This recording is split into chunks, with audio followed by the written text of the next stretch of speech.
This is Liz. She has a surprise for her boyfriend. She hasn't told anyone about her plans, but she can't keep them a secret.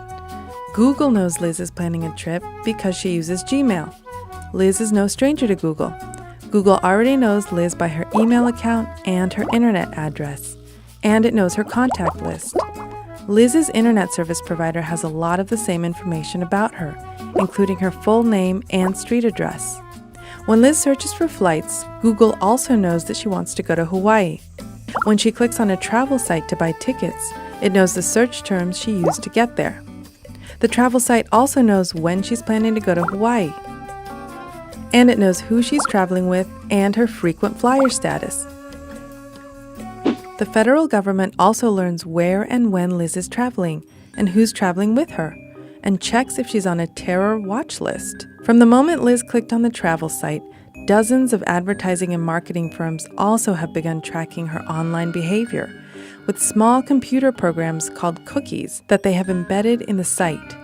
These firms may not know Liz by name yet, but they know her by unique tracking codes and can follow her movements across the web. They see when she goes to another site to read about the best beaches in Hawaii and immediately start showing her ads for bathing suits. They learn more about Liz's interests when she goes to her favorite shopping site. Google, Facebook, and Twitter also are gathering more information about Liz's behavior, with share buttons they have embedded on the shopping site, even if she doesn't click on them. Facebook learns that Liz may be interested in bathing suits through its like button, even before she posts a picture of a bikini on her wall. Her post confirms her interests in bathing suits to Facebook, which immediately shows her an ad for a diet shake. The tracking doesn't stop when Liz goes to the mall.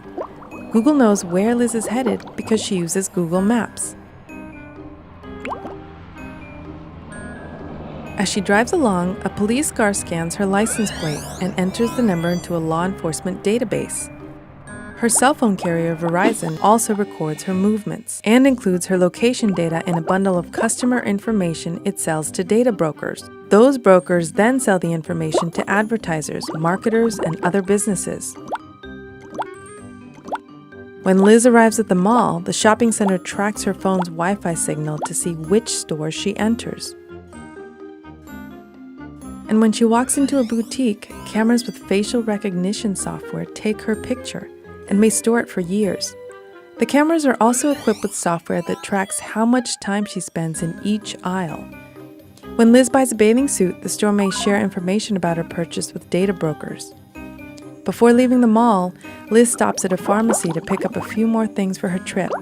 Because Liz signed up for the drugstore's rewards programs, it tracks her prescriptions and shares information with marketers about her purchases, including the home pregnancy test. And through a partnership with the drugstore, Facebook learns that the diet shake ad it showed her earlier in the day was effective. Many of the advertisers and marketers that track Liz claim they cannot identify her, but these firms have a pretty good idea of who she is. Google and Verizon have a much clearer picture of Liz because they know her email contacts, the phone number she has called, and the locations she's visited. Data brokers may know a bit more about Liz because they can link many of her online and offline activities. Law enforcement, private investigators, and attorneys can obtain an even better picture of Liz. They can gain access to her private life with a subpoena or a court order, which require a lower burden of proof than a search warrant. They can find out who she has called and who has called her. They can get location data from her cell phone records. They can find out the internet addresses of the computers she has used to go online and which sites she has visited. The picture of Liz created by this information is very detailed. She has little control over who sees it. Neither do you.